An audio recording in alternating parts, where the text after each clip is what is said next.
El sonido de la plata golpeando suavemente contra la porcelana importada era lo único que rompía el tenso silencio en el comedor principal de mi propia casa. Había preparado la mesa para 8 personas con la vajilla que mi difunto esposo y yo compramos en nuestro 20º aniversario, intentando ofrecer una bienvenida digna a los padres de mi nuera, recién llegados del norte. Sin embargo, desde que sirvieron el primer plato, el aire se sentía denso, cargado de esa electricidad estática que precede a una tormenta devastadora. Observé a mis consuegros desde la cabecera. No miraban la comida, sino que sus ojos recorrían las molduras del techo, las cortinas de seda y los acabados de madera como tasadores, calculando el valor de un botín de guerra.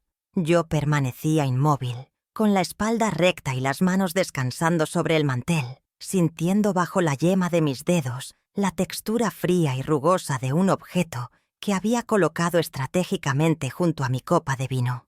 Un sobre de cuero, color burdeos, desgastado por el tiempo, pero sellado con una intención letal. Esteban, mi único hijo, ni siquiera se atrevía a levantar la vista de su plato de asado, encogido en su silla como si quisiera desaparecer entre las fibras del tapizado. A sus 32 años, se había convertido en una sombra del hombre que intenté criar, totalmente eclipsado por la presencia abrasadora de Camila, su esposa.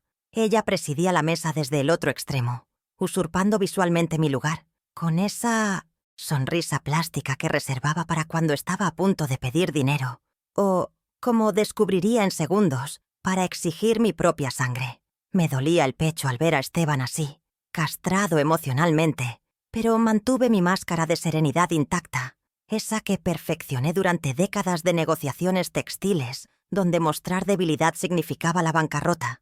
Ellos creían que mi silencio era sumisión, una señal de esa demencia senil que Camila se había inventado y difundido entre nuestros conocidos para desacreditarme. Pero no sabían que mi mente estaba más afilada que nunca, registrando cada gesto, cada mueca de desprecio.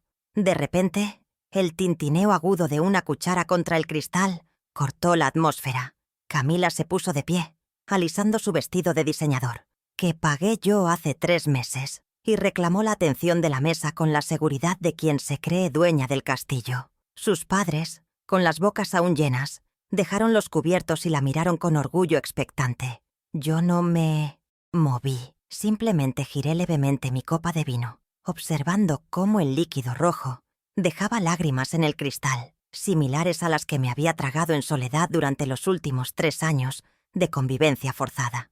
«¿Puedo tener su atención un momento?», dijo Camila, aunque su mirada estaba clavada directamente en mis ojos, desafiante, brillante con una malicia que ya no se molestaba en ocultar.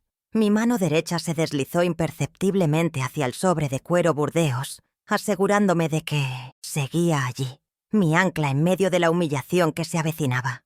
«Como saben, mis padres estarán con nosotros durante 3 semanas completas para recuperarse del viaje y ayudarnos con la redecoración», comenzó Camila, haciendo un gesto amplio que abarcaba mi comedor. Luego soltó el golpe, sin anestesia, con la crueldad casual de quien pisa una hormiga. «Suegra, sé razonable.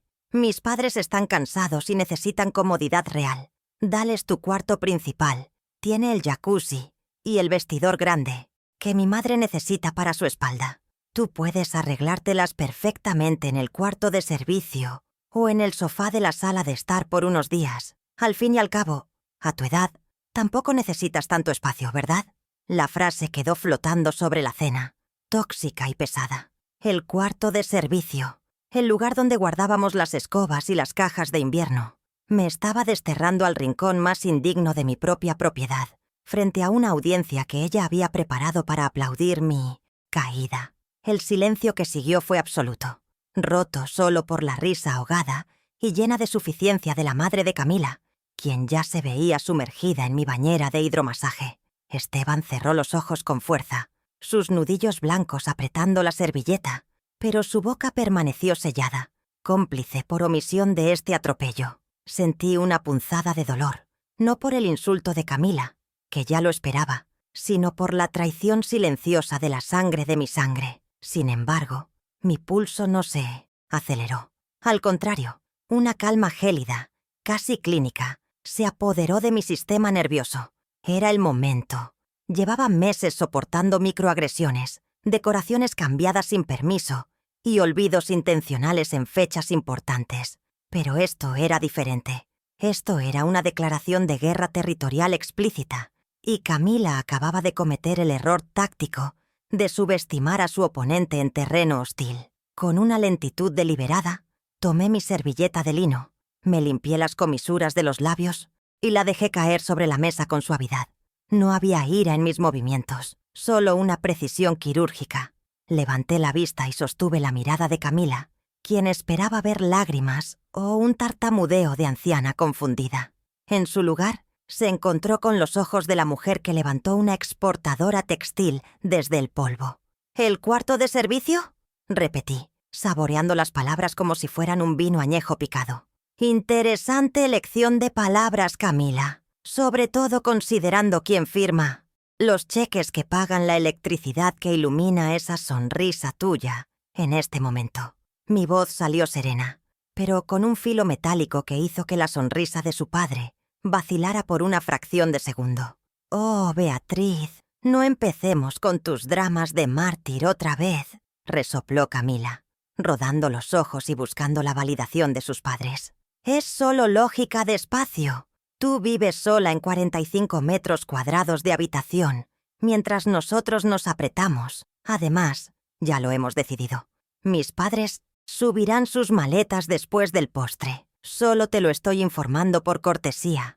La arrogancia en su tono era absoluta. Ella creía que la casa era de la familia, una entidad difusa donde ella llevaba los pantalones. Ignoraba por completo que los cimientos bajo sus pies tenían un dueño legal único y que la paciencia de ese dueño se había agotado exactamente a las 20:12 de esa noche de martes. Esteban intentó intervenir con un susurro patético. «Cami, tal vez no es necesario», pero ella lo cortó con un gesto seco de la mano, como se espanta a una mosca molesta. Fue entonces cuando mis dedos se cerraron firmemente alrededor del sobre de cuero burdeos. Dentro de ese cuero gastado descansaba un documento olvidado por todos, excepto por mí, la cláusula 4B del contrato de comodato precario que les permitía vivir aquí, un papel que transformaba su arrogancia en humo. Miré el reloj de pared. El doctor Morales, mi abogado, ya debía haber recibido mi señal silenciosa. Todo estaba cronometrado. Camila pensaba que estaba ganando una habitación. No tenía idea de que estaba a punto de perder su vida entera, tal como la conocía. La cena de bienvenida se convertiría en su última cena, y el postre que se avecinaba tendría un sabor mucho más amargo de lo que sus padres podrían digerir. «Muy bien», dije, poniéndome de pie despacio, llevando el sobre conmigo como quien lleva un cetro real. La mesa me miró, confundida por mi aparente aceptación. «¿Quieren el cuarto principal? Hablemos de propiedad entonces». Caminé hacia el aparador donde solía guardar las llaves antiguas de la casa, sintiendo sus miradas en mi nuca. No grité, no lloré. Simplemente permití que la indignación contenida durante 3 años se cristalizara en un plan de ejecución inmediata. La humillación pública exigía una retribución pública. Camila quería espectáculo. Yo le daría una tragedia griega en 3 actos. Y el primer acto acababa de concluir con su sentencia de muerte social, firmada por su propia boca insolente. Mientras caminaba hacia el aparador de caoba, el sonido de la risa burlona de mis consuegros se desvaneció, reemplazado por el zumbido fantasma de una máquina de coser industrial que martilleaba en mi memoria. Ver a Esteban allí sentado, cabizbajo y derrotado, me catapultó violentamente 25 años atrás a una realidad que Camila ni siquiera podría concebir en sus pesadillas más oscuras. No siempre hubo porcelana fina, ni candelabros de plata. Hubo una época en la que el lujo era simplemente poder dormir 3 horas seguidas sin la angustia de las facturas impagas. Recordé la textura áspera de la mezclilla barata bajo mis dedos hinchados en aquel taller polvoriento de 40 metros cuadrados, donde el aire estaba tan cargado de pelusa de algodón que respirar dolía. Era el año posterior a la muerte de mi esposo, y yo me había quedado sola, con una montaña de deudas médicas y un bebé que dependía enteramente de mi capacidad para convertir tela en dinero. Eran las 4:15 de la madrugada de un martes cualquiera de 1998 y mis ojos ardían como si tuviera arena bajo los párpados. Llevaba 18 horas continuas cosiendo uniformes escolares, ganando centavos por cada costura recta, con la espalda gritando en agonía por la silla de madera sin cojín. Mis manos, ahora manicuradas y sosteniendo una copa de cristal, en aquel entonces estaban llenas de pinchazos de aguja y callos endurecidos por las tijeras pesadas. No había jacuzzi, ni servicio doméstico, ni calefacción central. Solo había un calefactor eléctrico defectuoso que apenas combatía el frío húmedo que se filtraba por las paredes sin aislar. Cada puntada que daba no era por ambición empresarial, era por pura y brutal supervivencia, impulsada por el miedo visceral a terminar en la calle, un miedo que me mantuvo despierta durante 1000 noches consecutivas. Miré de reojo hacia la esquina de mi memoria y vi a Esteban, con apenas 7 años, durmiendo dentro de una caja de cartón grande, donde venían los rollos de tela importada. Lo había acomodado allí con 2 mantas viejas porque no tenía con quién dejarlo y no podía pagar una niñera. Ver su pequeño pecho subir y bajar al ritmo de su respiración tranquila era mi único combustible. En esa madrugada gélida, mientras le quitaba un hilo suelto de su cabello, le hice una promesa sagrada al universo. Mi hijo nunca sabría lo que es el hambre y nunca, bajo ninguna circunstancia, tendría que pedirle techo a nadie. Esa promesa me costó mi juventud, mi salud y cualquier posibilidad de rehacer mi vida amorosa, pero la cumplí con la ferocidad de una loba, protegiendo a su cría, ladrillo a ladrillo, dólar a dólar. El recuerdo se transformó, avanzando 15 años en el tiempo, hasta el día en que finalmente firmé la escritura de este terreno. No fue un regalo del cielo ni una herencia fortuita. Fueron $120,000 acumulados, billete tras billete, producto de privaciones extremas que nadie vio. Durante una década y media, no compré ropa nueva para mí, reciclé mis abrigos, caminé en lugar de tomar taxis y comí sobras para que cada centavo de ganancia fuera a la cuenta de ahorros etiquetada como El Santuario. Recuerdo la sensación del bolígrafo en mi mano al firmar el cheque de gerencia, el temblor en mi pulso al entregar la suma total de mi vida laboral a cambio de un pedazo de tierra donde juré que nadie podría humillarnos jamás. Esa firma no solo compró tierra, compró mi dignidad y la seguridad futura de un hijo que ahora permitía que me expulsaran de mi propio refugio. La construcción de esta casa duró 2 años interminables, supervisada personalmente por mí entre turnos de la fábrica que ya empezaba a prosperar. Conocía el costo exacto de cada viga de acero, de cada metro de tubería de cobre, de cada saco de cemento premium que exigí para los cimientos. El dormitorio principal, ese que ahora Camila reclamaba con tanta ligereza para sus padres, fue diseñado específicamente como mi recompensa final. Pagué $5,000 extra solo por el aislamiento acústico y la orientación de la ventana, soñando con el día en que podría leer un libro en paz, sin el ruido de las máquinas de coser persiguiéndome. No era solo una habitación, era el trofeo de una guerra que libré sola contra el mundo, y la idea de que una mujer que nunca ha trabajado un día real en su vida quisiera expropiarlo me revolvía el estómago. Pero mi sacrificio no se detuvo en la construcción de las paredes. Mi mente viajó a un evento mucho más reciente, hace apenas 12 meses, cuando descubrí el verdadero costo de mantener la fachada de éxito de mi hijo y su esposa. Camila, con su obsesión por las apariencias y las marcas de lujo, había extraviado la lógica financiera, acumulando una deuda de tarjeta de crédito que amenazaba con embargar el coche de Esteban. Él no lo sabía. Vivía en la ignorancia feliz que yo le había proporcionado. Cuando llegó la notificación de cobranza judicial a la casa, interceptada por mí, gracias a mi hábito de revisar el correo antes que nadie, sentí la misma angustia que en aquel taller, pero esta vez no por pobreza, sino por decepción. La cifra ascendía a $18,300, gastados en bolsos, cenas y viajes de fin de semana que no podían permitirse. En lugar de confrontarla y causar un divorcio prematuro que destrozaría a Esteban, elegí el camino del sacrificio silencioso una vez más. Fui al banco a la mañana siguiente y realicé una transferencia directa desde mi fondo de jubilación personal para liquidar la deuda íntegra de Camila. $18,000 que desaparecieron en un segundo para limpiar su desastre, bajo la condición implícita de que ella maduraría y cuidaría mejor a mi hijo. Nunca se lo dije a Esteban para no humillarlo, para que no viera que su esposa era un pasivo financiero peligroso. Guardé el recibo de esa transacción como un recordatorio de mi propia estupidez, al creer que el dinero podía comprar lealtad o gratitud. ¡Qué equivocada! Estaba al pensar que mi generosidad generaría respeto. Esa tarde, cuando regresé del banco, Camila me recibió con una frialdad nueva, quejándose de que yo controlaba demasiado la casa. La ironía era tan espesa que casi podía masticarse.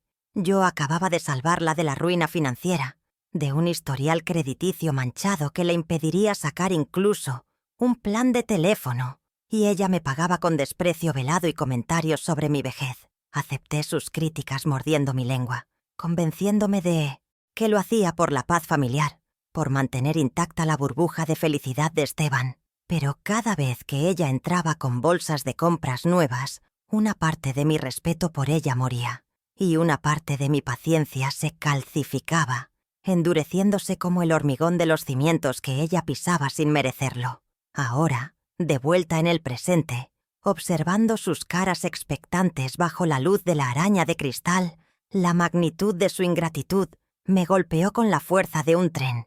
Había cosido hasta sangrar para que Esteban no durmiera en una caja. Había ahorrado 15 años para que tuvieran un techo.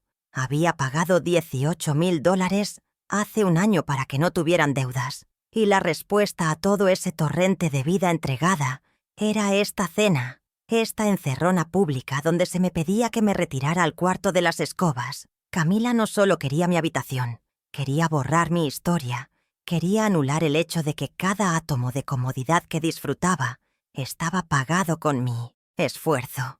Me miré las manos, suaves ahora, pero recordando la fuerza que tenían.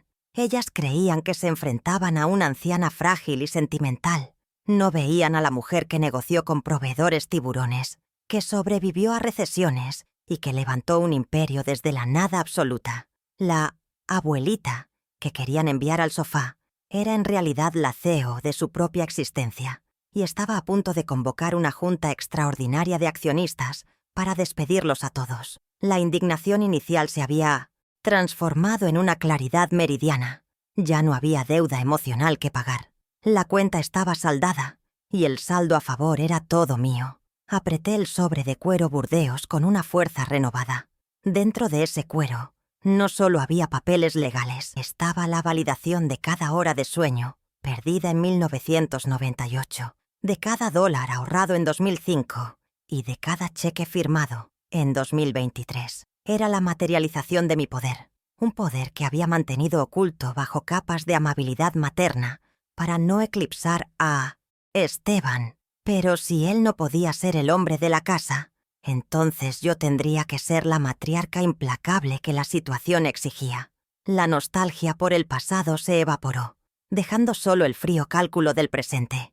Levanté la vista hacia Camila, quien ya estaba susurrando algo al oído de su madre, probablemente planeando cómo redecorarían mi santuario personal mañana mismo. Disfruten la planificación, pensé, mientras una sonrisa casi imperceptible curvaba mis labios, una sonrisa que no llegaba a mis ojos, porque lo único que van a sacar de esa habitación esta noche será una lección de humildad que les durará el resto de sus vidas. El viaje por el carril de los recuerdos había terminado. Era hora de volver a la guerra.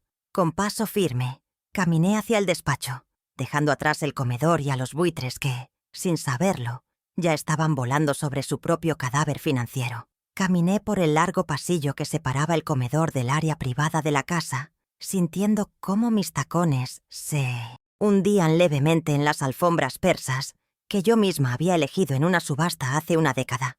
Atrás quedaba el murmullo de las conversaciones de mis consuegros, quienes seguramente ya estaban brindando por mi inminente traslado al cuarto de servicio. repartiéndose mentalmente los metros cuadrados de mi propiedad, como piratas repartiendo un botín. Cada paso que daba alejándome de esa mesa tóxica no era una huida, sino una retirada estratégica hacia mi centro de comando. La casa estaba en silencio fuera del comedor, un silencio que respetaba la gravedad de lo que estaba a punto de suceder. Pasé la mano por el papel tapiz de seda del pasillo, una textura suave y fría, recordándome a mí misma que cada centímetro de esta estructura respondía a mi nombre y que las paredes tenían oídos, pero también memoria. Llegué a la puerta de madera maciza de mi despacho, mi verdadero santuario, el único lugar de la casa donde Camila nunca se había atrevido a entrar sin tocar, quizás intimidada por el aura de trabajo serio que emanaba de allí. Giré el pomo de bronce, sentí el peso familiar de la puerta al abrirse y entré, cerrando tras de mí con un giro decisivo de la llave en la cerradura. El sonido del pestillo encajando en su lugar fue el primer disparo de mi contraofensiva. El aire aquí olía a libros antiguos, a cera para madera y a la tinta de la impresora láser, el olor del orden y la legalidad. No encendí la luz principal, prefiriendo la iluminación focalizada de la lámpara de escritorio estilo banquero, cuya luz verde bañaba la superficie de caoba, donde tantas veces había gestionado la nómina de mis empleados y el futuro de mi empresa. Me dirigí inmediatamente a la pared lateral, donde un cuadro al óleo de un paisaje marino ocultaba la caja fuerte empotrada. Mis dedos, que minutos antes sostenían delicadamente una copa de vino, ahora se movían con la agilidad mecánica de quien conoce la combinación de memoria. 3 vueltas a la derecha, 2 a la izquierda, una vuelta completa a la derecha. El clic metálico de los pernos liberándose resonó en la habitación silenciosa como la carga de un arma de fuego. Abrí la pesada puerta de acero y el olor a documentos guardados golpeó mi rostro. Allí, apilados con precisión militar, estaban los cimientos de mi vida. Extraje primero una carpeta azul marino, pesada y solemne, que contenía la escritura pública de la propiedad. La llevé al escritorio y la abrí bajo la luz de la lámpara, alisando el papel con la palma de la mano. La escritura pública número 4589, firmada ante notario hace 15 años, brillaba con la autoridad indiscutible de los sellos oficiales y las firmas en tinta azul indeleble. Mis ojos recorrieron las cláusulas legales, buscando y confirmando lo que mi memoria ya sabía, pero que necesitaba ver físicamente para blindar mi determinación. Propiedad exclusiva y excluyente de la señora Beatriz, rezaba el texto en el folio 3. No había letra pequeña, no había usufructo vitalicio para terceros, no había copropiedad con mi hijo. Esteban no aparecía en este documento más que como un futuro heredero condicional, no como dueño presente. Este papel, por sí solo, desmantelaba la fantasía colectiva de Camila de que esta era la casa de la familia. Era mi casa, pagada con mi sudor.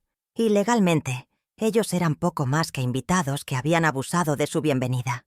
Dejé la escritura abierta, visible y acusadora, y volví a la caja fuerte para extraer el segundo documento clave. Una carpeta negra, más delgada pero infinitamente más peligrosa en este contexto. Era el contrato de comodato precario. Recordé el día que lo redacté con el doctor Morales, hace 5 años, cuando Esteban y Camila se mudaron aquí, temporalmente, para ahorrar para su propio apartamento. Esteban lo firmó riendo, diciendo que era una formalidad innecesaria entre madre e hijo, sin leer la letra pequeña.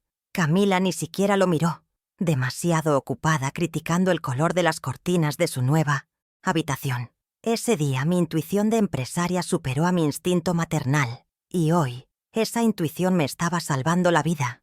Extraje el documento y busqué la página 4, donde el texto se volvía específico y letal. Allí estaba, la cláusula 4b, redactada con la frialdad quirúrgica que caracteriza al doctor Morales. El comodante, yo, se reserva el derecho de rescisión inmediata y unilateral del presente contrato en caso de falta de respeto, alteración del orden doméstico o cualquier acto que atente contra la dignidad del propietario.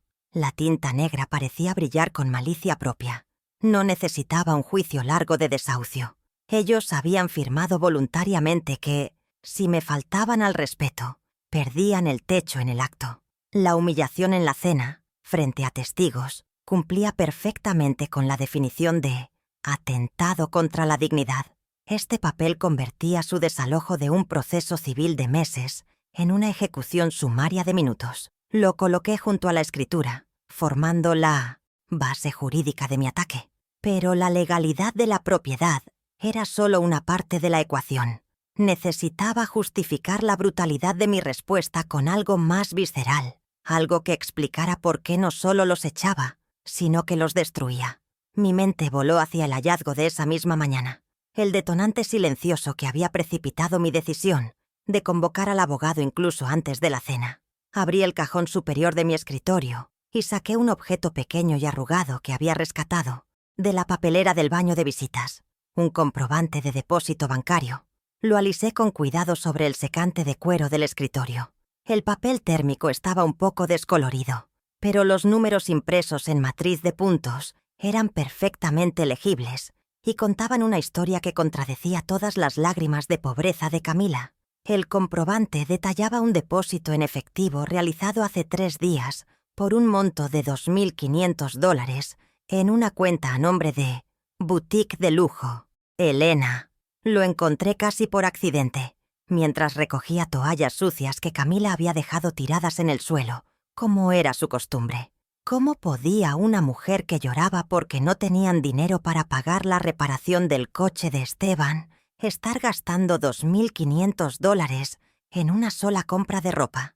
Ese trozo de papel arrugado fue la primera grieta en su fachada de víctima financiera.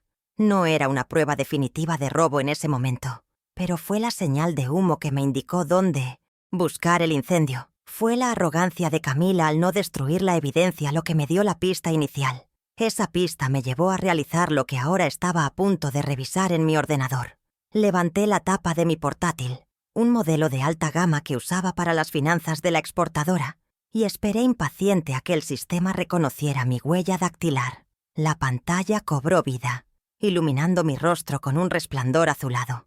Ingresé al portal de banca en línea, mis dedos tecleando la contraseña compleja con una velocidad furiosa.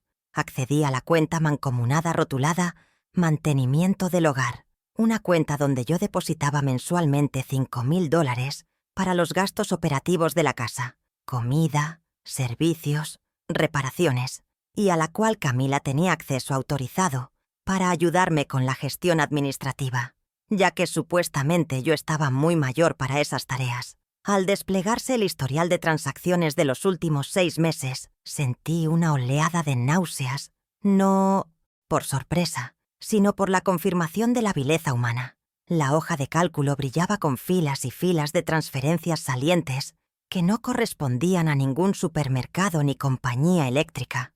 Transferencia a terceros.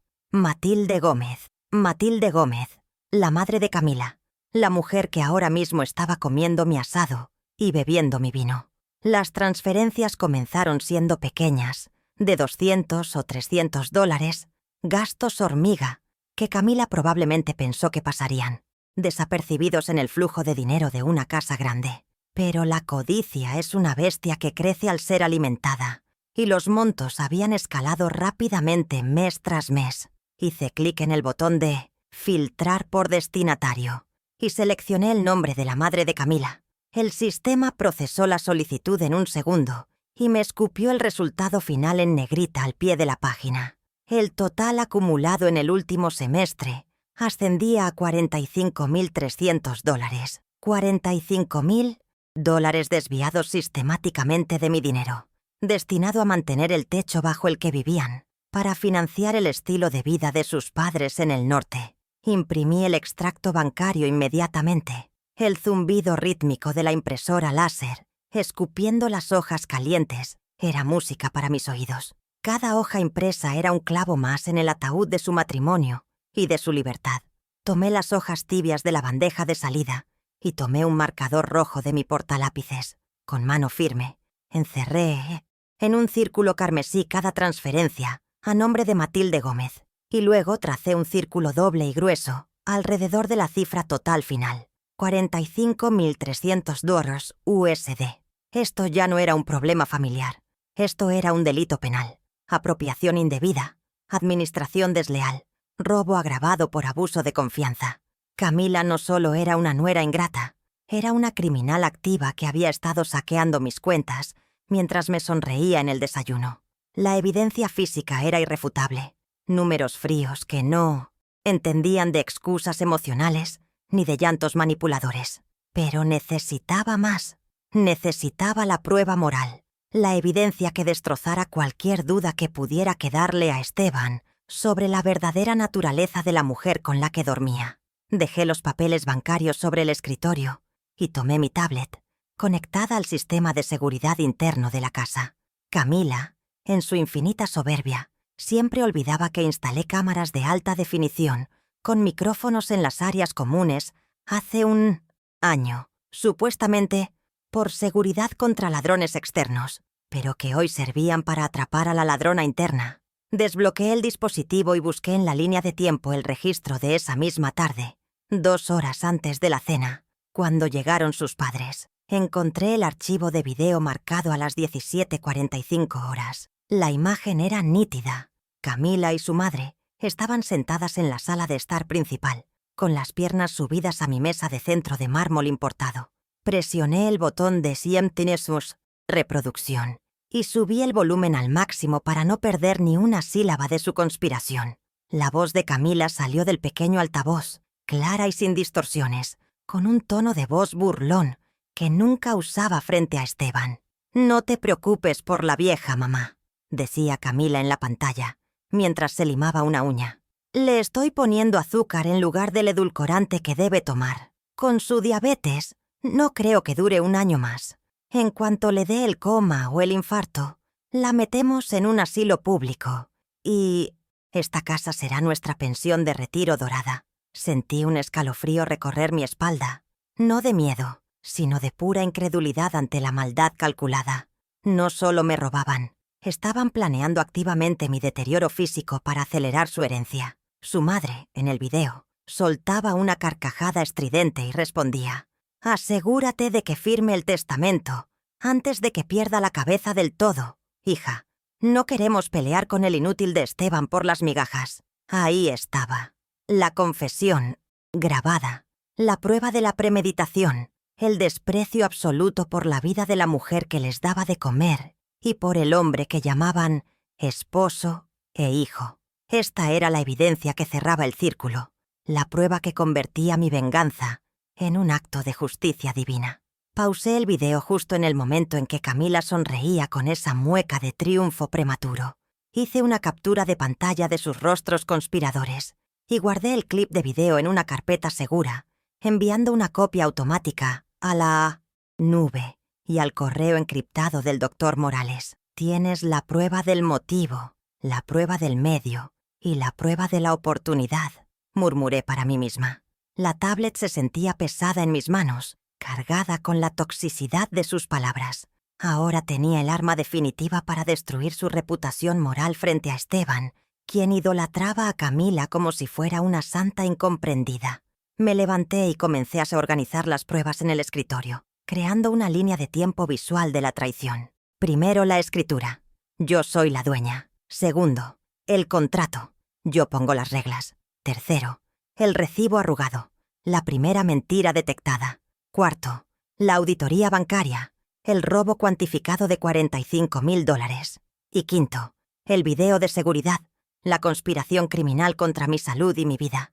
Cada documento era un eslabón de una cadena irrompible que estaba a punto de enrollar alrededor del cuello de Camila. La disposición de los papeles sobre la caoba oscura parecía un altar de sacrificio, listo para recibir a la víctima. Miré hacia la puerta cerrada del despacho. Podía imaginar lo que ocurría en el comedor. Camila probablemente sirviéndose más vino, quejándose de mi tardanza, pintándome como la villana irracional que arruinaba su velada perfecta. No tenía ni idea de que, a pocos metros, en esta habitación silenciosa y ordenada, su destino ya había sido sellado, impreso y subrayado en rojo. La mujer que entró a este despacho dolida y humillada ya no existía. La que estaba a punto de salir era un juez ejecutor con la sentencia en la mano. Revisé una última vez que la impresora tuviera papel suficiente para el documento final que el doctor Morales traería: el acuerdo de divorcio. Mis ojos se posaron en un pequeño marco de fotos en la esquina del escritorio. Una foto de Esteban y yo, cuando él se graduó de la universidad. Se veía tan feliz, tan lleno de potencial antes de que Camila le drenara la voluntad. «Esto es por ti, hijo», susurré, tocando el cristal frío del marco. «Te va a doler como un infierno esta noche, pero es el dolor de un hueso roto que se vuelve a colocar en su sitio para que sane bien. La cirugía para extirpar el tumor maligno de nuestra vida estaba a punto de comenzar, y yo tenía el bisturí afilado y listo. Guardé las pruebas impresas, la auditoría y la captura de pantalla del video, dentro del mismo sobre de cuero Burdeos donde ya descansaba la cláusula 4B. El sobre ahora estaba abultado, pesado, preñado de consecuencias catastróficas. Tomé la tablet bajo el brazo. Todo estaba listo. La fase de descubrimiento había concluido con un éxito devastador. Ahora comenzaba la fase de ejecución, y el tiempo corría a mi favor. Desbloqueé la puerta del despacho. El sonido metálico resonó de nuevo, esta vez sonando como el inicio de una cuenta regresiva. Al abrir la puerta, el aire del pasillo me pareció diferente, más ligero, como si la casa misma supiera que la limpieza estaba por comenzar. Me alisé la falda, levanté la barbilla y di el primer paso de regreso hacia la boca del lobo, armada hasta los dientes con la verdad. Camila quería mi cuarto. Yo le iba a dar la calle. Sus padres querían unas vacaciones de lujo. Yo les iba a dar una auditoría forense. Y Esteban iba a recibir la lección más dura de su vida adulta. Con el sobre Burdeos apretado contra mi pecho como un escudo, caminé de vuelta hacia el comedor. Cada paso resonaba con la certeza de los números y la ley. Ya no era la viuda solitaria que cosía en la madrugada. Era la dueña y señora de mi destino. Y estaba a punto de demostrarles a todos que la paciencia de una mujer honesta tiene un límite, y que ese límite tiene un precio muy alto, pagadero al contado y de inmediato. Antes de girar el pomo para salir del despacho y enfrentarme a los lobos, me detuve. Mi mano se congeló sobre el bronce frío de la cerradura. Salir ahora, solo con la indignación y unos papeles impresos, sería un error táctico de principiante. La ira es un motor potente, pero la estrategia requiere combustible de alto octanaje y una hoja de ruta precisa. Necesitaba blindar mi posición legal y financiera antes de soltar la primera bomba en el comedor. Si iba a declarar la guerra total, tenía que asegurarme de que mis enemigos no tuvieran suministros, ni rutas de escape, ni aliados en la retaguardia. Me di la vuelta, regresé al escritorio y me senté de nuevo en mi silla de cuero giratoria, respirando hondo para bajar mis pulsaciones de 110 a un ritmo de combate controlado. Miré el reloj digital en la esquina de mi pantalla. Eran las 20:25. El tiempo jugaba a mi favor, pero solo si cada segundo se utilizaba con precisión quirúrgica. Saqué mi teléfono personal del bolsillo, un dispositivo que Camila siempre se burlaba de que yo no sabía usar, y marqué el número directo del doctor Morales. No llamé a su oficina, sino a su línea privada, esa que solo tienen 3 personas en la ciudad y que cuesta una tarifa de retención mensual considerable. Sonó 2 veces antes de que su voz grave y profesional llenara el auricular. «Beatriz, buenas noches. Es tarde para una llamada social, así que asumo que ha sucedido algo». No hubo preámbulos innecesarios. Él me conocía desde hacía 30 años, desde la época en que yo peleaba demandas laborales injustas en la fábrica. «No es social, Arturo. Es una emergencia de código rojo en mi domicilio. Necesito ejecutar la cláusula 4B del contrato de comodato y requiero presencia notarial inmediata. Esta noche».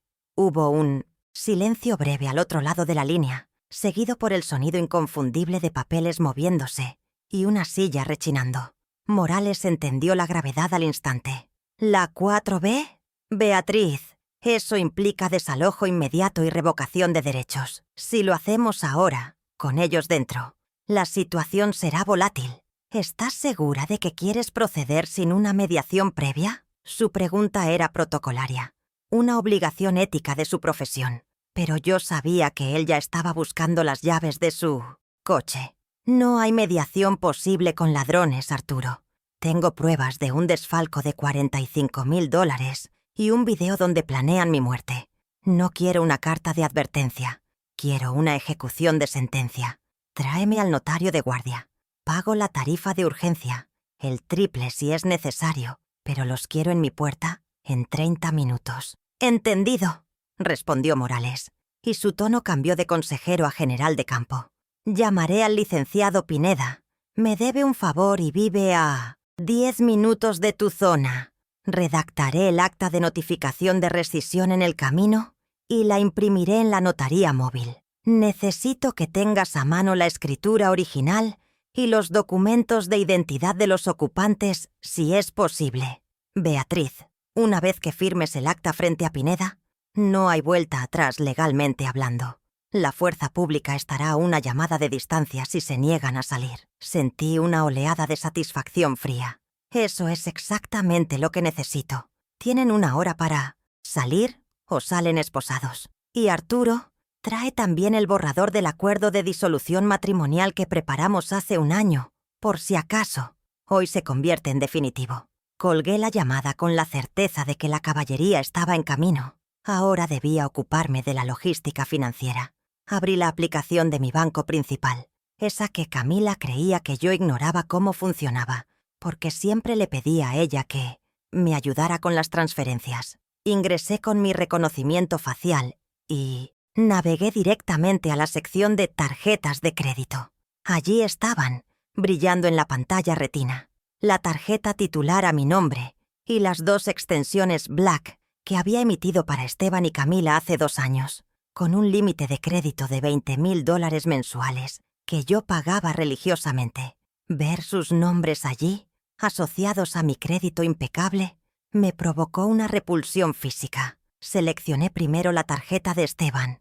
Mi dedo vaciló por una fracción de segundo sobre la opción de bloqueo. Él era mi hijo, mi sangre, pero financiar su debilidad era lo que lo mantenía atado a Camila. Cortar el flujo de dinero no era un castigo, era una emancipación forzosa. Si quería ser un hombre de familia, tendría que aprender a ganar el dinero que su esposa gastaba. Presioné bloquear temporalmente por robo o extravío. La confirmación apareció en verde en la pantalla. Tarjeta finalizada en 4/89, bloqueada exitosamente. En ese instante, en algún servidor bancario remoto, el plástico que Esteban llevaba en su billetera se convirtió en un trozo de PVC inútil. Si intentaba pagar la gasolina mañana, descubriría la primera consecuencia de su silencio cómplice. Luego fui por la yugular. La tarjeta de Camila. La extensión Platinum que ella exhibía con orgullo ante sus amigas como símbolo de su estatus. No solo la bloqueé, entré en la configuración avanzada y reduje el límite de crédito disponible a $0, asegurándome de que ninguna transacción recurrente o automática pudiera pasar. Luego reporté el plástico como definitivamente comprometido. La aplicación me preguntó si deseaba emitir un reemplazo. Marqué no. Con 2 toques de pantalla, había desmantelado su capacidad de operar en el mundo real. Sin mi crédito, Camila no tenía cómo pagar ni un café en el aeropuerto. Si decidía huir, la jaula financiera se había cerrado herméticamente. Pero no me detuve ahí. La guerra moderna es digital, y yo controlaba la infraestructura de la casa. Salí de la banca y abrí la aplicación de Smart Home Manager, que controlaba la seguridad perimetral, las cerraduras electrónicas y el sistema de climatización. Camila y Esteban tenían códigos de acceso de residente que les permitían entrar y salir a cualquier hora. Busqué el perfil de usuario Camila en la lista de accesos autorizados. El sistema mostraba que su última entrada había sido a las 18:00 horas por la puerta principal. Con una frialdad metódica, seleccioné su perfil y presioné «Revocar acceso». El sistema me pidió confirmación. «¿Estás seguro de eliminar a este usuario? Perderá acceso a todas las puertas y al garaje». Confirmé sin dudar. Hice lo mismo con el código de Esteban. Me dolió más, pero era necesario. Si él decidía irse con ella, no podría volver a entrar arrastrándose en medio de la noche sin mi permiso explícito. Si decidía quedarse, le daría un nuevo código, uno que simbolizaría su nueva vida bajo mis reglas. Luego, cambié el código maestro de la alarma, sustituyendo la fecha de cumpleaños de Esteban, que había usado por sentimentalismo durante décadas, por la fecha de fundación de mi empresa textil, 12 de agosto de 1985. Ese número representaba mi esfuerzo, mi éxito, mi identidad separada de la maternidad. A partir de hoy, solo entraría en esta casa quien respetara lo que esa fecha significaba. La siguiente parada fue la red Wi-Fi. Podía parecer una mezquindad, pero en el mundo de Camila, la conexión a Internet era el oxígeno. Su validación social dependía de Instagram y WhatsApp.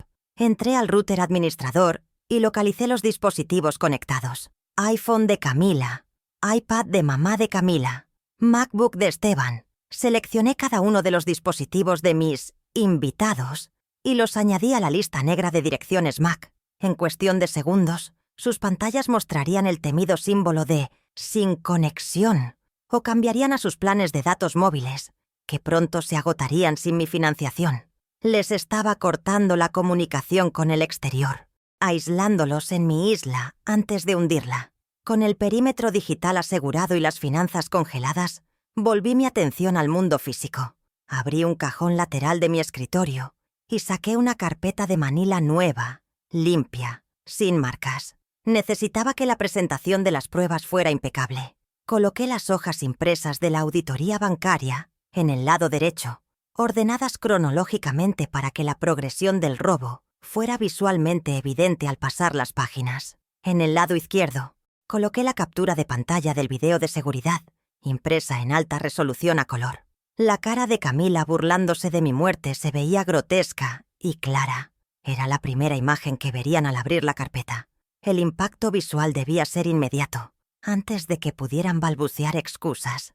Encima de los documentos bancarios, coloqué el contrato de comodato, abierto en la página de la cláusula 4B, con el párrafo resaltado en amarillo fluorescente. Quería que sus ojos fueran directamente a la frase rescisión inmediata. No quería que leyeran paja legal. Quería que leyeran su sentencia. Cerré la carpeta y pegué una etiqueta blanca en la portada. Con mi pluma estilográfica de tinta negra, escribí una sola palabra en mayúsculas, con mi caligrafía firme y angulosa. Evidencia. La simplicidad de la etiqueta era aterradora. No era cuentas ni familia. Era un término forense, criminal, definitivo. Busqué en el portalápices y seleccioné un bolígrafo específico. Un Montblanc Meisterstück, que había pertenecido a mi esposo. Era pesado, de resina negra y oro. Él lo usaba solo para firmar contratos millonarios. Hoy, ese bolígrafo serviría para firmar el documento más importante de la historia de esta casa. Verifiqué que tuviera tinta trazando una línea en un papel borrador. El trazo era negro, fluido y permanente. Lo coloqué en mi bolsillo de la chaqueta, justo sobre mi corazón. Sentir su peso me daba fuerza, como si mi esposo estuviera allí conmigo, respaldando cada decisión dura que estaba tomando para proteger nuestro legado. Mi teléfono vibró con un mensaje de texto corto. Era Morales. En ruta. Pineda conmigo. ETA. 12 minutos. Ten la puerta lista. 12 minutos. El tiempo exacto para volver al comedor, servir el postre y preparar el escenario para el acto final. Mi corazón latía fuerte, pero mis manos no temblaban. La adrenalina se había transformado en una claridad mental absoluta. Repasé el plan. Entrar, exponer, detonar. Opción A, cárcel. Opción B, divorcio y exilio. No había opción C. No había negociación. La rigidez de las condiciones era mi mayor ventaja. Ante la duda, la gente débil colapsa. Y Camila, a pesar de su arrogancia, era débil porque dependía de mí. Me levanté y caminé hacia el espejo de cuerpo entero que tenía en la esquina del despacho. Me miré a los ojos. No vi a la anciana vulnerable que ellos describían. Vi a una mujer de 68 años con la espalda recta, el cabello impecable y una mirada que podría cortar vidrio. Me alisé la chaqueta de seda, asegurándome de que no hubiera ni una arruga. Mi apariencia debía ser la de una jueza, no la de una víctima. Me retoqué el lápiz labial, un tono rojo oscuro. casi sangre seca. «No vas a llorar», me ordené a mí misma en el reflejo. «Ni una lágrima. El tiempo de llorar terminó cuando te robaron. Ahora es tiempo de cobrar». Tomé el sobre de cuero Burdeos, que ahora contenía la carpeta de Manila, evidencia y la tablet. Era un paquete voluminoso, imposible de ignorar. Lo abracé contra mi pecho como si fuera una Biblia. Apagué la lámpara de escritorio, sumiendo el despacho en la oscuridad, salvo por la luz parpadeante del router, que indicaba el bloqueo activo de sus dispositivos. La habitación quedó en silencio, habiendo cumplido su propósito como sala de guerra. Giré la llave de la puerta nuevamente, desbloqueándola. El sonido metálico fue la señal de salida. Salí al pasillo, dejando la puerta del despacho entreabierta. A lo lejos, desde el comedor, llegaba el sonido de risas estruendosas. El padre de Camila estaba contando un chiste, probablemente sobre su viaje, o sobre lo fácil que era manipularme. Esa risa que antes me habría herido, ahora solo alimentaba mi determinación. Cada carcajada era un insulto más que se sumaba a la cuenta que estaba a punto de presentarles. No sabían que estaban celebrando en la cubierta del Titanic, minutos después del impacto con el iceberg. La orquesta seguía tocando, pero el agua ya les llegaba al cuello, y ni siquiera lo sentían. Avancé por el pasillo, mis pasos amortiguados por la alfombra, pero resonando como tambores de guerra en mi cabeza. Me detuve un momento frente a un retrato familiar colgado en la pared. Esteban, Camila y yo en la última Navidad. Todos sonreíamos, pero ahora notaba la tensión en mi mandíbula y la mirada posesiva de Camila sobre mi hijo. Arranqué el cuadro de la pared con un movimiento seco y lo dejé en el suelo, contra el zócalo, cara a la pared. Ese pasado había sido cancelado. La familia de la foto ya no existía. Solo quedaba la realidad de los números y los contratos. Chequeé mi reloj una última vez. 20:38. El abogado estaría estacionando en la calle lateral en cualquier momento, esperando mi señal lumínica o el grito de caos. La sincronización debía ser perfecta. Yo entraría, lanzaría el ultimátum, y justo cuando la negación y los gritos comenzaran, el timbre sonaría como el martillo de un juez dictando sentencia. Era una coreografía cruel, sí, pero necesaria para romper la voluntad de personas que se creían intocables. Llegué al umbral del comedor. Me detuve en la sombra, observándolos un segundo más, sin ser vista. Camila estaba sirviendo el postre, una tarta de frutas que yo había comprado, actuando como la anfitriona perfecta en mi mesa. ¿Ven? Les dije que no volvería pronto. Seguro se quedó dormida o llorando en su despacho, decía ella, cortando una rebanada grande. Esteban miraba la puerta, inquieto, esperando mi regreso. Sus ojos se encontraron con los míos en la penumbra. Él vio algo en mi cara que lo hizo palidecer, soltar el tenedor y tragar saliva con dificultad. Di un paso hacia la luz, entrando en el escenario. El sobre de cuero Burdeos aterrizó sobre la mesa con un golpe sordo y pesado que hizo tintinear la cristalería y silenció las risas al instante. No me senté. Me quedé de pie en la cabecera, proyectando mi sombra sobre sus platos de postre. «Nadie va a comer tarta», anuncié con una voz que no admitía réplica, suave pero cargada de fatalidad. «Porque acabo de descubrir que esta cena no es una bienvenida, es una despedida. Y créanme, va a ser una despedida muy costosa para todos ustedes». La trampa se había cerrado. El golpe seco del sobre de cuero contra la madera de la mesa resonó como un disparo de advertencia, congelando la escena en una grotesca naturaleza muerta de codicia interrumpida. Las sonrisas burlonas de mis consuegros se desvanecieron lentamente, reemplazadas por una confusión cautelosa, mientras que el tenedor de Camila quedaba suspendido a medio camino de su boca, goteando un trozo de fruta almibarada sobre el mantel inmaculado. Nadie se movió durante 5 segundos eternos, un tiempo que utilicé para escudriñar sus rostros y saborear el cambio palpable en la presión atmosférica de la habitación. Ya no me veían como la anciana irrelevante que podían mandar al cuarto de servicio. Ahora me miraban con el instinto primario de un animal que percibe un depredador en la hierba alta, aunque todavía no comprendían la magnitud de los colmillos que estaban a punto de clavarse en sus jugulares. Camila, recuperando su compostura con ese aire de superioridad que ensayaba frente al espejo, Soltó una risita nerviosa y dejó caer los cubiertos con estrépito. «Por Dios, Beatriz, qué dramatismo tan innecesario para un simple postre», dijo, intentando recuperar el control de la narrativa social frente a sus padres. «¿Qué es eso? ¿Tus viejos álbumes de fotos para aburrirnos con historias de la fábrica? Si vas a hacer un berrinche porque te pedimos el cuarto, mejor vete a dormir y lo hablamos mañana cuando estés menos histérica». Sus padres intentaron reír para apoyarla, pero el sonido salió forzado, seco, muriendo rápidamente ante la frialdad absoluta de mi mirada. No pestañeé, no me retiré, me mantuve erguida, con las manos apoyadas sobre el respaldo de mi silla vacía, presidiendo mi mesa como un juez de la Corte Suprema. La histeria es un lujo para quienes no tienen argumentos, Camila, y yo tengo aquí más argumentos de los que tu limitada capacidad legal puede procesar, respondí con voz suave, casi didáctica. Mencionaste antes que esta casa es de la familia. Permíteme corregir ese error conceptual antes de que sigas avergonzándote. Esta casa, desde los cimientos hasta la última teja del techo, es un activo propiedad exclusiva de una sociedad anónima, de la cual soy la única accionista. Ustedes no son dueños, ni siquiera son inquilinos, porque los inquilinos pagan renta y ustedes no han aportado un centavo en 3 años. La declaración cayó sobre la mesa pesada y densa. Esteban se encogió en su silla, sabiendo que yo nunca usaba terminología legal en vano. Él conocía el peso de mis palabras, aunque le faltara el valor para respaldarlas. La madre de Camila, una mujer que medía el valor de las personas por la marca de sus zapatos, frunció el ceño, ofendida.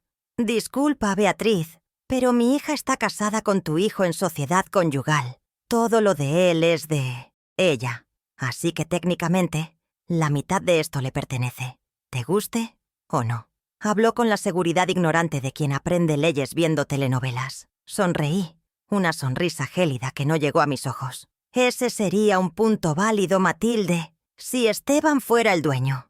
Pero Esteban no tiene nada a su nombre más que su ropa y sus deudas. Ustedes viven aquí bajo un contrato de comodato precario. ¿Saben lo que significa precario en términos legales? Significa que su estancia depende enteramente de mi buena voluntad.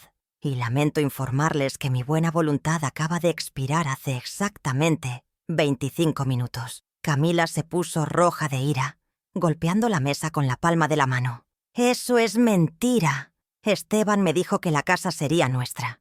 No puedes inventarte contratos imaginarios solo porque estás vieja y amargada». Su voz subió una octava, perdiendo toda la elegancia que fingía tener. Con calma deliberada, abrí el sobre de cuero y extraje solo la primera hoja visible, la copia del contrato de comodato con la firma de Esteban y la suya propia, esa que ella garabateó sin leer hace 5 años. «Tu firma, Camila.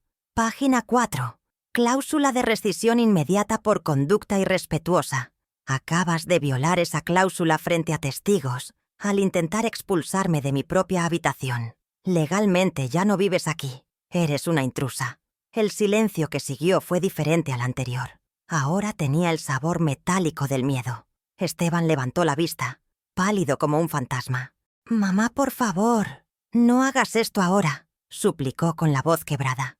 «Mis suegros acaban de llegar». Lo miré con una mezcla de piedad y decepción. «Tus suegros acaban de llegar a una casa donde ya no son bienvenidos, hijo. Y tú acabas de perder tu voto en esta mesa al permitir que humillaran a tu madre».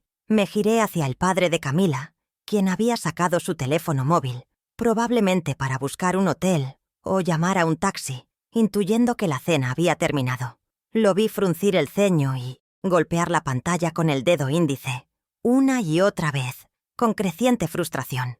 «Qué extraño», murmuró el hombre, levantando el teléfono hacia el techo como si buscara una señal divina. «No tengo Wi-Fi y mis datos no cargan». Camila, al escuchar esto, sacó su propio teléfono de última generación con un movimiento brusco. «Seguro es el router viejo de Beatriz. Siempre falla», espetó, intentando desbloquear su pantalla. «Voy a llamar un Uber para mis padres y nos vamos a un hotel 5 estrellas. Te pasaremos la factura mañana, vieja loca».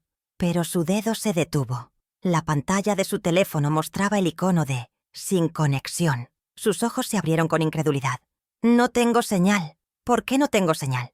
«Porque en esta casa, Camila, los servicios se pagan», dije cruzando los brazos sobre mi pecho. «Y como tú consideras que yo soy una carga inútil, decidí dejar de cargar con sus gastos de comunicación.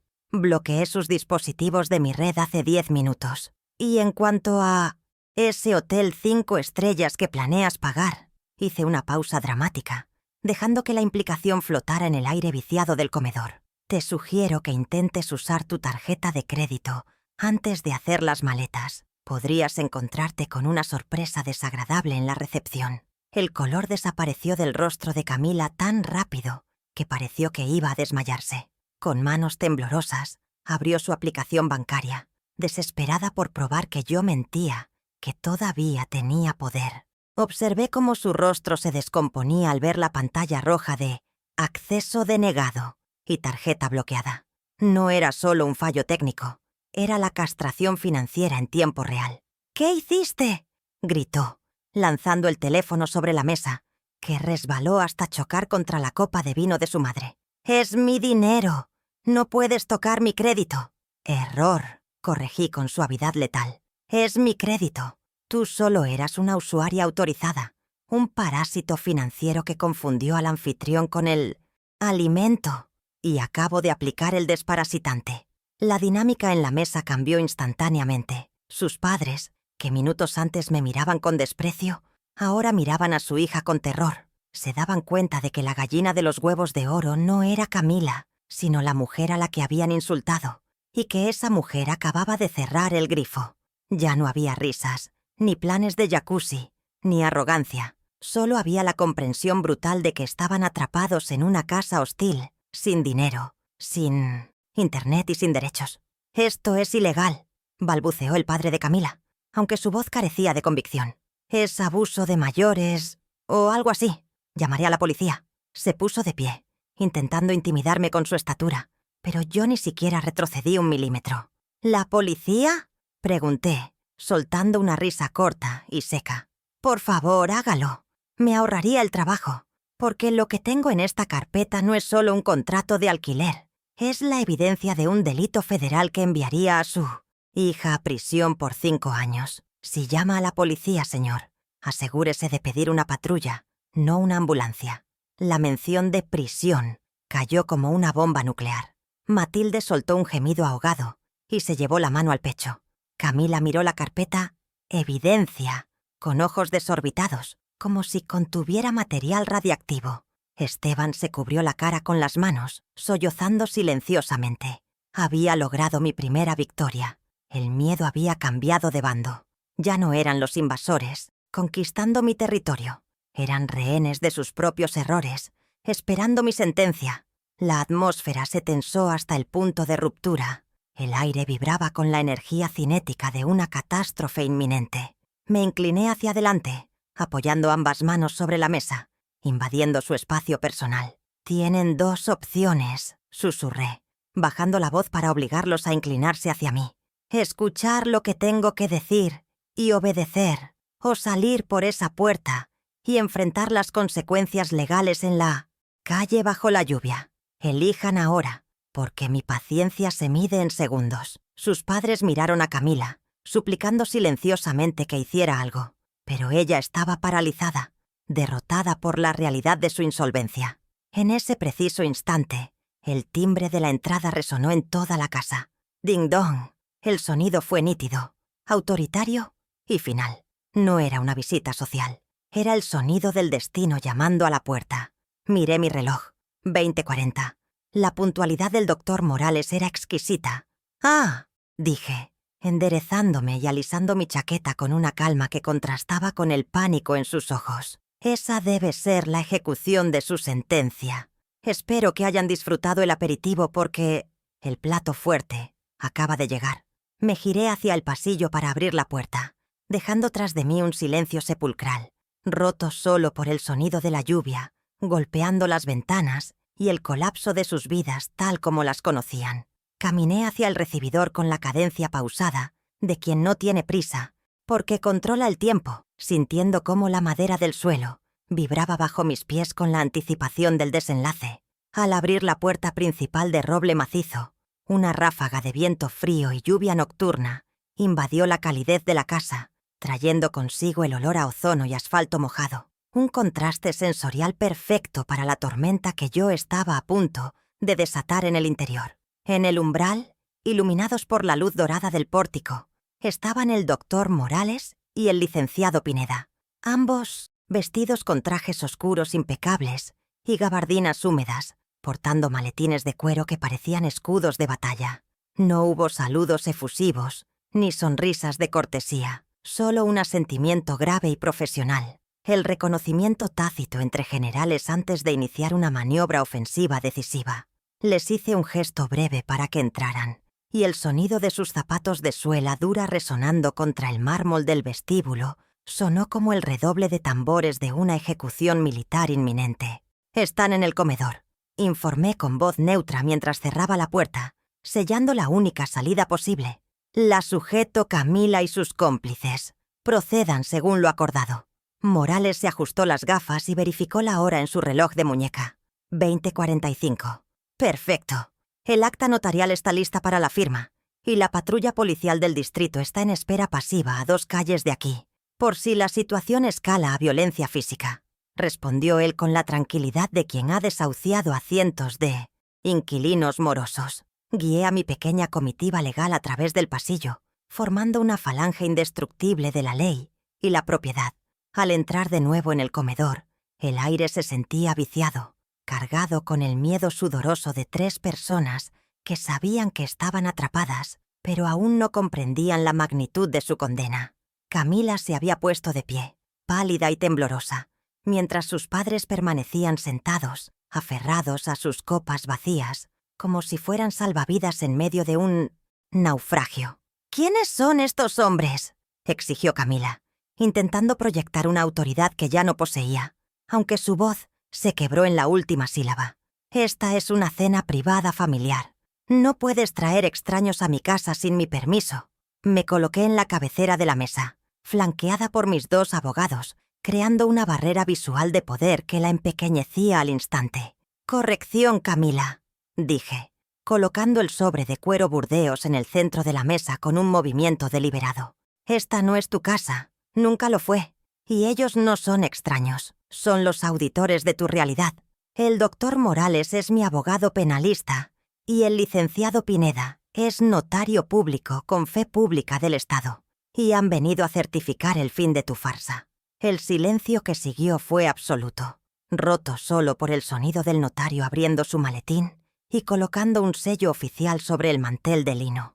El doctor Morales dio un paso adelante, abriendo la carpeta azul que contenía la escritura pública. Su voz resonó en la habitación con la acústica perfecta de un barítono, entrenado en tribunales. «Señora Camila, señores Gómez», comenzó, sin mirarles a los ojos, leyendo el documento. «Según la escritura 4589 del Registro Público de la Propiedad, este inmueble pertenece en su totalidad, al 100%, a la señora Beatriz. No existe copropiedad, ni usufructo vitalicio, ni derechos sucesorios anticipados a favor de su esposo, el señor Esteban».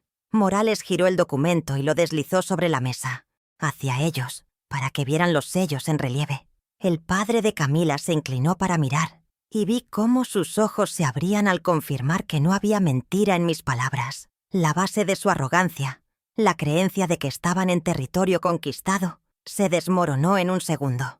«Pero estamos casados», balbuceó Camila, buscando desesperadamente a Esteban con la mirada, quien seguía con la cabeza entre las manos. «Él me dijo que la casa era nuestra herencia». Yo intervine antes de que Esteban pudiera responder. «Él te dijo lo que necesitabas oír para que dejaras de gritar, Camila. Pero la ley no se basa en promesas de almohada».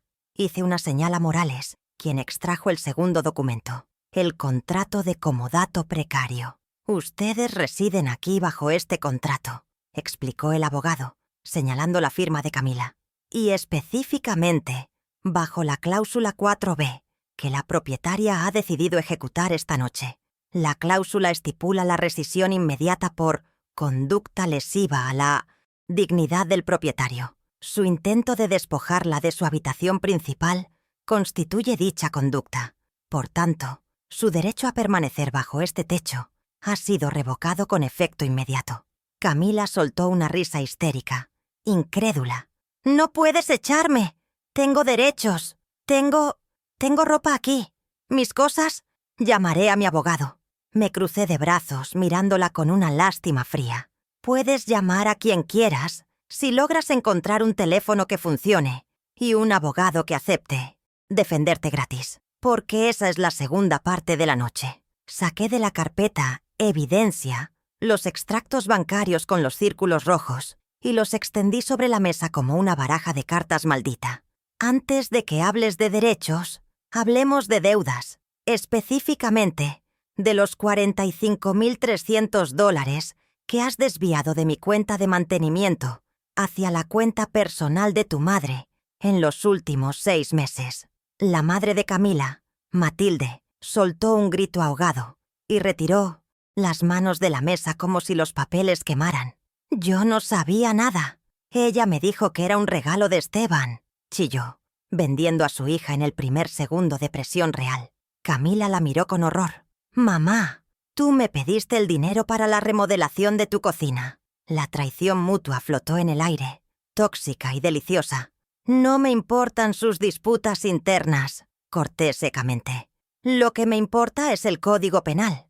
Esto se llama administración fraudulenta y robo agravado por abuso de confianza. Y dado que el dinero terminó en tu cuenta, Matilde, tú eres cómplice necesaria y receptora de bienes robados. Ambas podrían enfrentar de 3 a 5 años de prisión efectiva, sin derecho a fianza por el monto sustraído». El padre de Camila se puso de pie, rojo de ira, pero Morales lo detuvo con un simple gesto de mano y una frase lapidaria. «Si se acerca un paso más, añadiré intento de agresión a la querella que ya tengo redactada en mi tablet, lista para enviarse a la Fiscalía». El hombre se congeló, evaluando sus opciones y dándose cuenta de que estaba totalmente superado. Esteban levantó finalmente la cabeza, con los ojos rojos, y miró los extractos bancarios. $45.000, susurró, con la voz rota. «Camila, me dijiste que no teníamos dinero ni para cambiar las llantas del coche. Me hiciste pedirle prestado a mis amigos». La decepción en su rostro era más dolorosa que cualquier golpe físico, pero era el dolor necesario de la cirugía, que le estaba salvando la vida. «Aún no terminamos», dije, implacable. No iba a dejar ni un hueso sano en su estructura moral. Tomé mi tablet y reproduje el video de seguridad, girando la pantalla hacia Esteban y los padres de Camila. El audio llenó el comedor. «La vieja no dura un año. Le estoy poniendo azúcar. Esta casa será nuestra pensión de retiro». Las palabras de Camila, grabadas en alta definición, resonaron con una crueldad obscena. Esteban escuchó cómo su esposa planeaba la muerte de su madre y el robo de su herencia. Vi el momento exacto en que el amor que sentía por ella murió. Fue como ver una luz apagarse detrás de sus pupilas. Se puso de pie lentamente, alejándose de ella como si tuviera una enfermedad contagiosa. «Eso está editado. Es inteligencia artificial», gritó Camila, acorralada, lanzando excusas absurdas que nadie creyó. Sus padres estaban petrificados, mirando la pantalla con terror. Sabían que ese video convertía el fraude en algo mucho más siniestro. Conspiración y tentativa de homicidio por envenenamiento gradual. La implicación legal era devastadora. «Señores», dijo el notario Pineda, hablando por primera vez con voz monótona, «he dado fe de la reproducción del material audiovisual. Esto constituye prueba plena en un juicio penal. La trampa legal se había cerrado herméticamente. No había salida por la puerta de la negación». Me acerqué a la mesa y coloqué 2 documentos finales frente a Camila. «Aquí está tu realidad, Camila. Tienes 2 opciones y 30 segundos para elegir, porque mi generosidad se agota con cada respiración tuya que contamina mi aire». Señalé el primer papel. Opción A. El doctor Morales envía la evidencia a la Fiscalía ahora mismo. La policía entra. Te arrestan a ti y a tu madre por fraude y conspiración. Pasarán la noche en el calabozo y mañana sus caras estarán en todos los periódicos locales bajo el titular «Nuera y consuegra roban a viuda. Esteban testificará en tu contra». Dejé que el horror de esa imagen se asentara en sus mentes superficiales. La reputación social era lo único que valoraban más que el dinero, y yo estaba amenazando con destruirla para siempre. Señalé el segundo papel. Opción B. Firmas este acuerdo de disolución matrimonial de mutuo acuerdo ahora mismo. Renuncias a cualquier bien, pensión o compensación. Devuelves las llaves de la casa y del coche que yo pagué. Tomas a tus padres, sus maletas, y desaparecen de mi vista y de la vida de mi hijo para siempre. Si firmas, no. Presento cargos penales, pero te vas con lo puesto y la vergüenza de saber que perdiste todo por codiciosa. Camila miró los papeles, temblando incontrolablemente. ¿Divorcio? ¿Así nada más? Pero... Esteban intentó apelar a él, extendiendo una mano. Esteban se giró de espaldas, mirando por la ventana hacia la lluvia oscura. «Firma, Camila», dijo él con voz muerta. «Firma y vete antes de que yo mismo llame a la policía. Casi matas a mi madre». El rechazo de su esposo fue el golpe de gracia. Ella se derrumbó en la silla, sollozando, no por arrepentimiento, sino por la pérdida de su estatus. «Firma, estúpida, firma de una vez», gritó el padre de Camila, perdiendo los estribos, aterrorizado de ver a su esposa tras las rejas. «Nos van a meter presos a todos por tu culpa. Firma ese maldito papel». La madre de Camila, llorando histéricamente, empujó un bolígrafo hacia su hija. «Hazlo, Camila.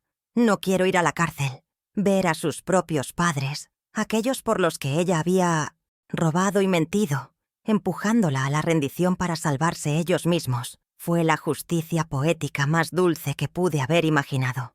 La lealtad de los mercenarios dura solo hasta que se acaba el botín». Saqué mi bolígrafo Montblanc del bolsillo, ese peso negro y dorado de autoridad, y lo puse sobre el acuerdo de divorcio. «Usa el mío», dije con frialdad.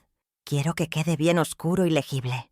Camila tomó el bolígrafo con dedos torpes y sudorosos. Sus lágrimas caían sobre el papel, pero no me movieron ni un ápice. Observé cómo trazaba su firma, temblorosa pero válida, renunciando legalmente a su matrimonio y a su futuro financiero. El notario inmediatamente puso su sello al lado de la firma, certificando el acto. Clac, clac. El sonido del sello fue el punto final de su matrimonio. «Ahora, las consecuencias», exigí, extendiendo la mano abierta. Llaves de la casa, llaves del coche, tarjetas de acceso. Camila, derrotada, sacó el llavero de su bolso y lo dejó caer en mi palma. El metal estaba caliente por su contacto. Luego sacó la llave del SUV de lujo que yo le permitía usar. «Ese coche se queda en el garaje», aclaré. «Tus padres y tú se van en taxi, si es que logran que alguno venga con esta lluvia. Si no, pueden caminar hasta la avenida principal. Les servirá para reflexionar sobre la humildad».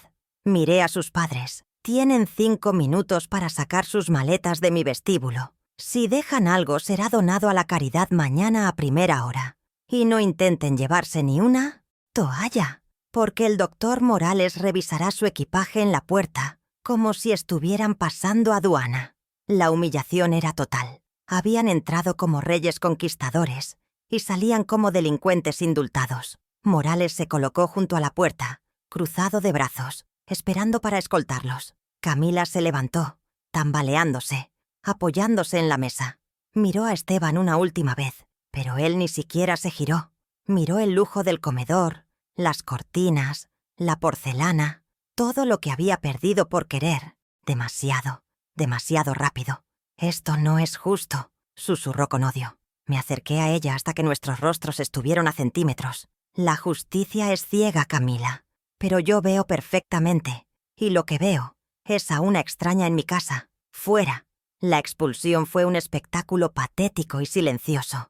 Arrastraron sus maletas bajo la mirada vigilante de mis abogados. No hubo despedidas, solo el sonido de las ruedas de las maletas sobre el mármol y luego sobre el pavimento mojado del exterior. Cuando cruzaron el umbral hacia la lluvia torrencial, Camila se giró una vez más, empapándose al instante, el rímel corriendo por sus mejillas. Yo estaba de pie en la puerta, seca, cálida, dueña de mi castillo. Cerré la puerta de roble con un golpe definitivo que resonó en todo el barrio. El cerrojo giró. Clic. Estaban fuera. Mi casa volvía a ser mía. El silencio que siguió fue, por primera vez en años, un silencio de paz pura y absoluta. El sonido del cerrojo al cerrarse fue el punto final de una oración que había tardado demasiado en escribirse. Me quedé de espaldas a la puerta durante un momento, escuchando cómo el motor del taxi, que finalmente había llegado, se alejaba bajo la lluvia, llevándose consigo la toxicidad que había envenenado mi hogar durante 3 largos años. La casa quedó sumida en un silencio repentino, profundo y casi eclesiástico, muy diferente al silencio tenso de la cena. Este era el silencio de la limpieza, el vacío higiénico que queda después de extirpar una infección gangrenosa. Mis pulmones se llenaron de aire y por primera vez en meses no sentí la presión en el pecho que me acompañaba cada vez que cruzaba mi propio umbral. Me giré lentamente para enfrentar lo que quedaba de mi familia.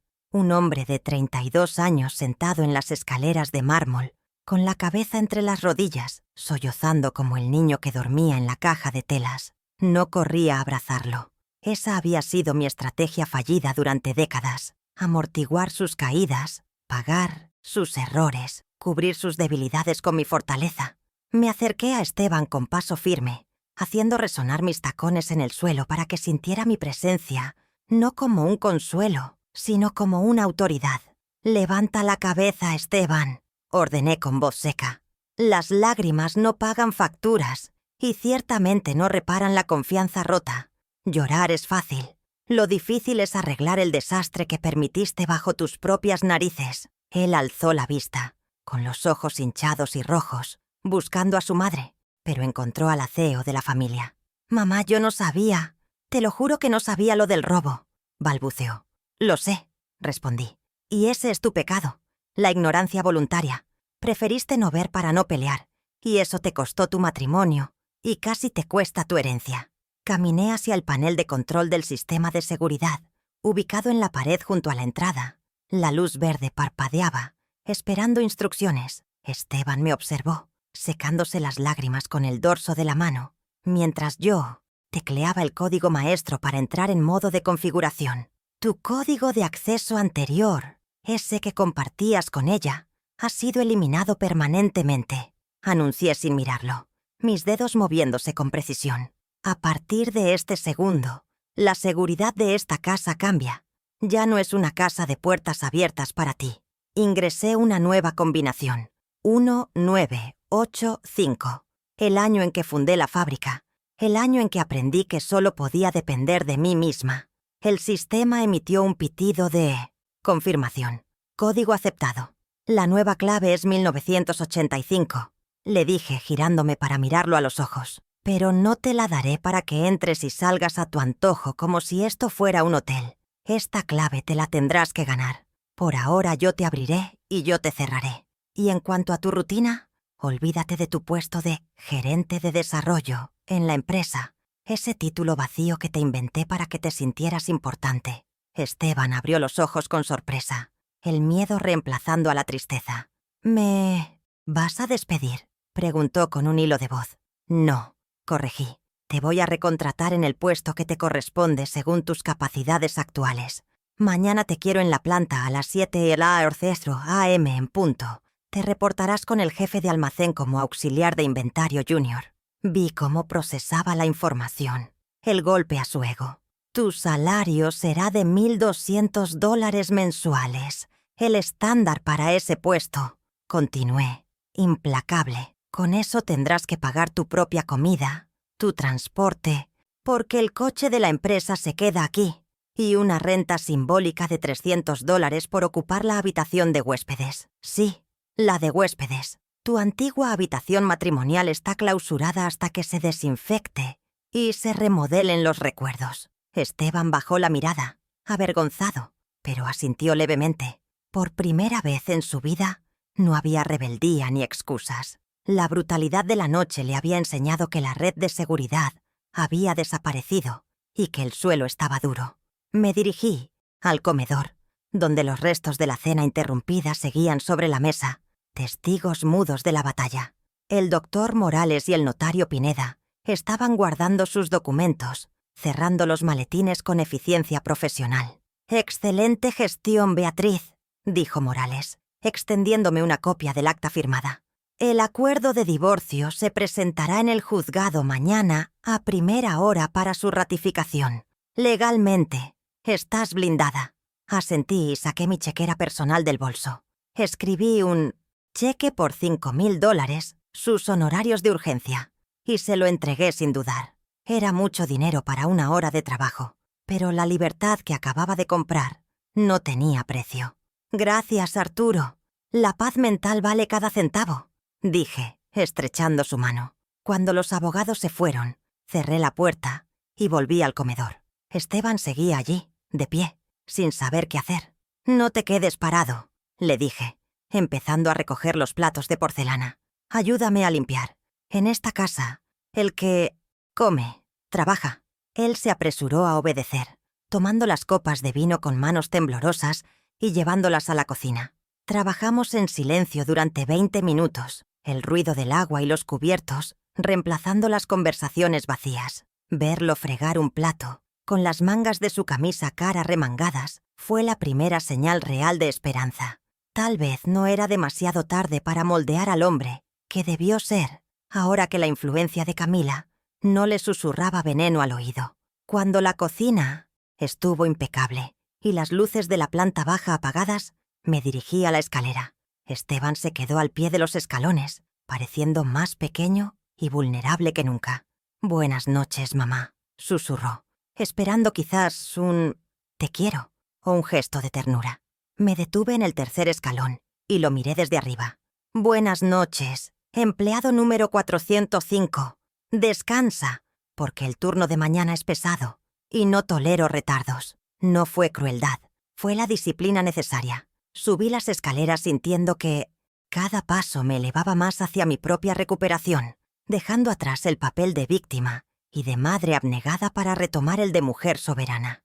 Caminé por el pasillo superior hacia mi habitación, esa que Camila había codiciado con tanta envidia y que ahora estaba más segura que nunca. La puerta de mi dormitorio, mi verdadero santuario, me recibió como una vieja amiga. Entré y encendí las luces tenues, dejando que la calidez del espacio me envolviera. Todo estaba en su lugar. Mis libros, mis sábanas de algodón egipcio, mi silencio. Fui directamente a la puerta y giré el pasador, cerrando con llave desde adentro. Clic. Ese pequeño sonido metálico fue la confirmación física de mi inexpugnabilidad. Nadie entraría aquí sin mi permiso explícito. Mi espacio personal volvía a ser sagrado. Me acerqué a la pequeña vinoteca que tenía en la esquina de la sala de estar de mi dormitorio y saqué una botella de Cabernet Sauvignon que guardaba para una ocasión especial. No había mejor ocasión que esta. Me serví una copa generosa, observando el color rubí intenso del vino bajo la luz de la lámpara. Mis manos, que habían temblado de rabia contenida al inicio de la noche, ahora sostenían el cristal con una firmeza absoluta. Me acerqué al ventanal que daba al jardín y miré hacia afuera. La lluvia seguía cayendo, limpiando la ciudad, lavando las huellas de los neumáticos del taxi que se llevó a mis parásitos. Di un sorbo al vino. Sabía a tierra, a madera y a victoria. Me giré para mirar mi cama. Esa cama king size que Camila consideraba un desperdicio para una vieja sola. Se veía inmensa, perfecta, invitadora. Me di cuenta de que no sentía soledad. Durante años había confundido la soledad con el abandono, pero esta noche entendí la diferencia. Lo que sentía era autonomía. No había nadie roncando a mi lado, nadie pidiendo dinero, nadie criticando mis gustos. Había espacio para estirarme, para pensar, para ser yo misma sin pedir disculpas. La cama no estaba vacía, estaba libre de ocupantes indignos. Me senté en el borde del colchón, sintiendo la suavidad de las sábanas bajo mis dedos. Pensé en la Beatriz de ayer, esa mujer que se mordía la lengua y pagaba deudas ajenas para comprar un poco de amor familiar. Esa mujer había muerto en la cena, asesinada por la necesidad de sobrevivir. La mujer que se despertaría mañana sería diferente. Más dura, sí, pero también más auténtica. Esteban tendría un camino difícil por delante y tal vez me odiaría durante un tiempo, pero algún Día entendería que al expulsar a su esposa y obligarlo a trabajar, le había dado el regalo más grande de todos, su propia dignidad. Dejé la copa en la mesa de noche y apagué la lámpara, sumiendo la habitación en la oscuridad reconfortante. Me recosté, ocupando deliberadamente el centro exacto de la cama, reclamando cada centímetro cuadrado como mi territorio soberano. Mañana habría que auditar la fábrica, revisar los protocolos de seguridad y supervisar el primer día de Esteban en el almacén. Pero todo eso sería mañana. Hoy había ganado la guerra más importante de mi vida sin disparar una sola bala, usando solo la verdad y un contrato olvidado. Cerré los ojos, sintiendo cómo el sueño reparador, ese que se me había negado por la ansiedad durante meses, comenzaba a descender sobre mí. Una sonrisa final se dibujó en mi rostro en la oscuridad, y un pensamiento cristalino cruzó mi mente antes de dormir, resumiendo la lección brutal y hermosa de esta noche. Una verdad que grabaría en piedra en la entrada de mi vida restante. La dignidad no se pide, se cobra, y el precio a veces es la soledad, pero es un precio que pago con gusto.